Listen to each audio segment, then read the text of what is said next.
All right, ladies and gentlemen, today we are going to do a summary of what it is exactly that we're talking about this mole. Our objective by the end of this time is that you should be able to describe why we use a mole in chemistry and how it is used to help us convert between units that are important for our lab work. Now, a mole is an example of a counting unit. So a counting unit, as described for your note sheet, is something that is a word that stands for a specific number of things. We have a pair. Here we see a pair of dogs, a pair of shoes, and a pair of socks. Pair meaning two. Down below we see some examples of things that would be in a dozen. Now I know there's only 8 eggs there, but eggs typically come in a dozen, and a dozen means 12. So we have words that represent certain quantities. It's a lot easier to talk about these quantities using these words or units.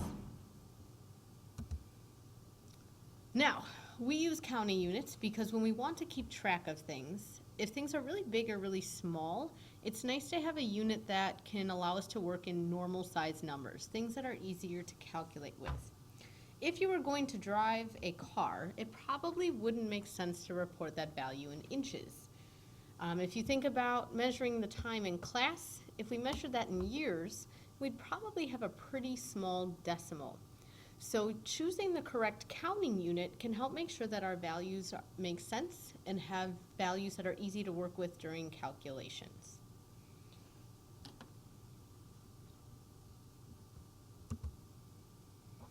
Now, in chemistry, one of the most common things that we need to count are our basic units of our substances. That could be atoms, or it could be molecules. And since they are incredibly small, that's going to play an important role in what type of unit we choose. So here we see some examples of different types of molecules and atoms, and we're going to be paying attention to how those different things can be counted in terms of our chemical reactions and substances.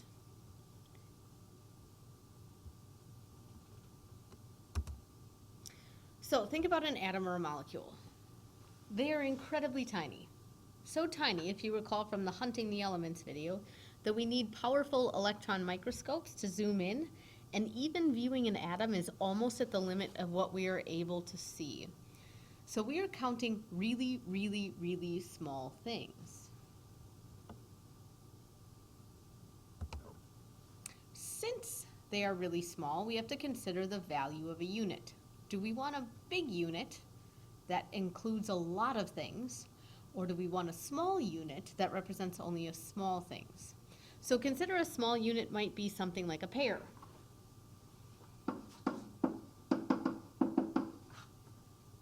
A pair represents 2. That's a very small number of things. A big unit, a gross, represents 12 dozen, so 144 might be bigger.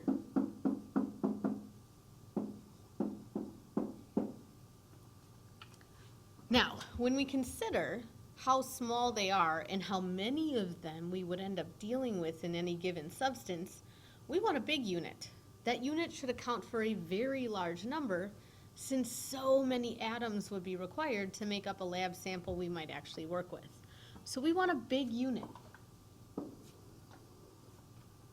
I don't want to have to talk about the tons and tons and tons of molecules or atoms all the time using these really large numbers. Now, when I first said the word mole and you started to read that in there, you might have had a wide variety of images come to mind. There is the critter that is so commonly associated with the mole. Also, there is the type of thing that we call like a facial or a skin feature, often made fun of in movies or things like Austin Powers. But in chemistry, a mole does not refer to either of those things. In chemistry, a mole represents our favorite quantity, the most valuable quantity that we will be dealing with this year to make our lives easier. It is our best counting unit of them all. 1 mole is equal to 6.02 times 10 to the 23rd atoms or molecules. Technically, I could say anything. I could count 1 mole of anything.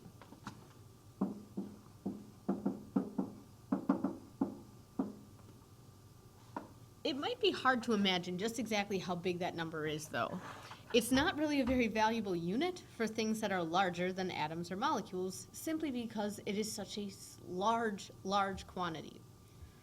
Just to give you a few examples, I have some things that we can analogize talking about what they represent. If you had 1 mole of marshmallows, it would cover the planet Earth 12 miles high. 12 miles of marshmallows. That is a lot. A mole of basketballs could create a new planet the size of Earth. You will notice that there is a space for you to write these down and to put in these examples so that we can remember that in the future. 1 mole of rice grains would cover the land masses of Earth in a depth of 75 meters or 246 feet. Think of that, that's like a 20-story building or more.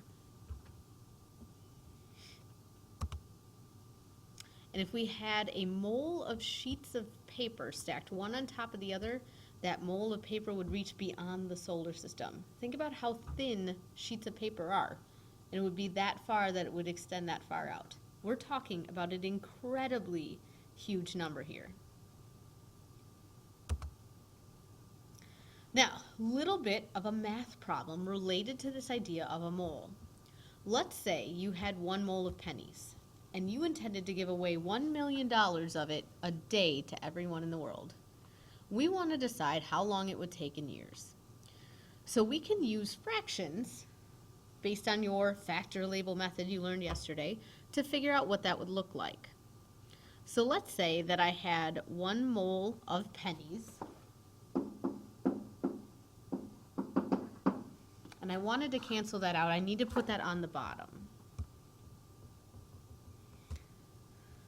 Now, what is the most valuable thing that's equal to for us? Well, that is equal to 6.02 times 10 to the 23rd pennies.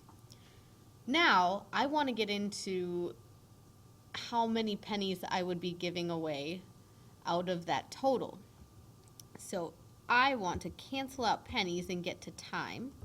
We'd be giving out the 100 million pennies per day.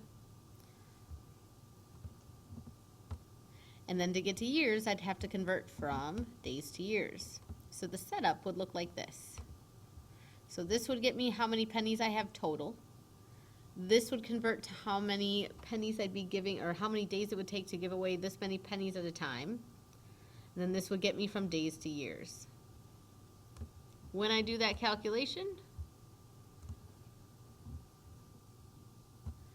it would take 1.65 times 10 to the 13th years. 16.5 trillion years to spend that money and give it away.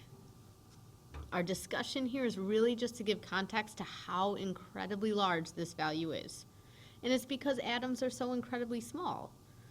Even though I have a very small sample of a substance, there are tons and tons and tons of atoms that would exist in that space. So our value about this number is that it's Avogadro's number. And what it's connected to is that a mole of atoms or molecules is connected to a mass value. The value here in this unit is that we can connect it to how much mass a particular substance has. So early researchers set out to determine a connection between atomic mass unit and mass in grams. Since atoms are so small, we have that unique special mass unit that helps us indicate the mass of an atom. Whereas if I'm dealing with quantities in the lab, those values would be so incredibly high, it wouldn't be a reasonable unit. So what they decided is they measured out 12 grams of carbon atoms and set that quantity equal to 1 mole. So now they established a connection between the atomic mass and the molar mass. So if we have a choice to pick what a mole is equal to, it would make sense to make a pattern connected to what we have. If I looked at oxygen, its atomic mass unit is 16 for 1 oxygen atom. So if I had a mole of oxygen atoms, I would have 16 grams of oxygen atoms. And that number of atoms in that mole will always be 6.02 times 10 to the 23rd.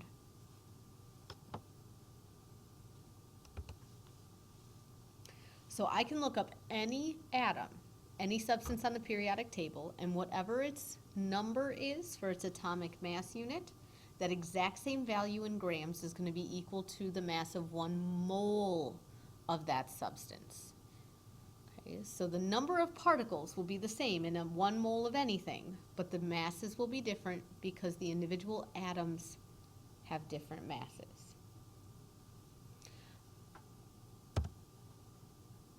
So let's say that we wanted to calculate the molecular or atomic weight of a substance. This is coming right off the periodic table. So if I look at carbon, I look on the periodic table and identify what carbon's mass is. It would be 12.01.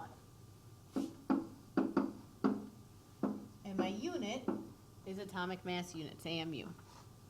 If I look at oxygen, it's going to be 16.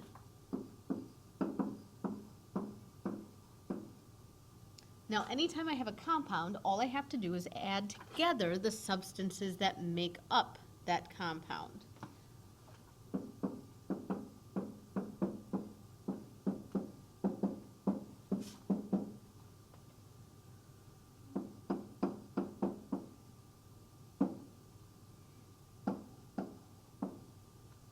So the value here, and I want you to continue and finish the rest on your own, the K2Cr2O7, you are simply going to multiply the mass of each times the mass, times how many there are, and then add together all those values.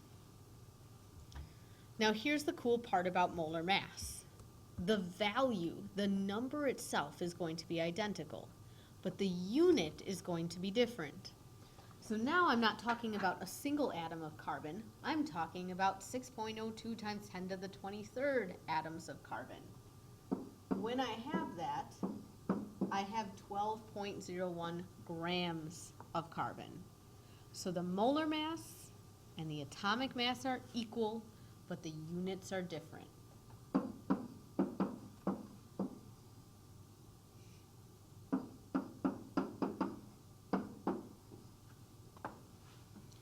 So by establishing a relationship between mass in grams and mass in atomic units, researchers were able to identify a particular number of particles in that 1 mole of a substance, which will be the same for all substances no matter what it is. So let's take a look at an example where I can now use that as a conversion factor. That is the importance of this information. If I know the mass of something, I convert to moles. If I know the moles of something, I can convert to mass.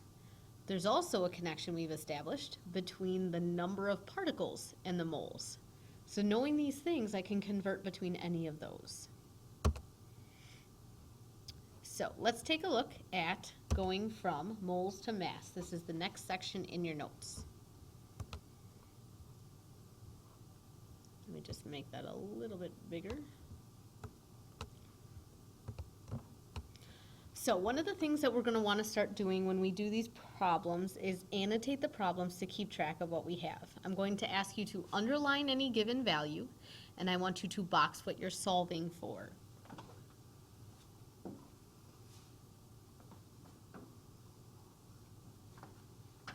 Now, if I want to go from moles or from grams of oxygen to moles, I always start by writing my initial given value.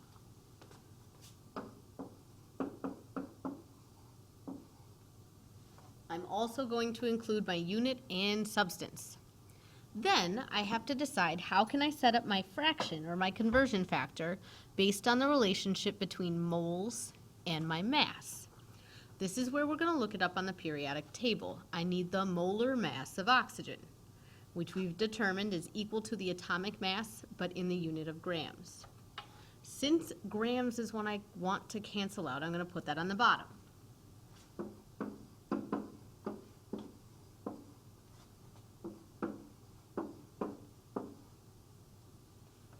What I want to solve for, moles goes on top. MOL is the abbreviation for moles. The two things in the conversion factor are equal. I just get to choose which goes on top and which goes on bottom to cancel out my units.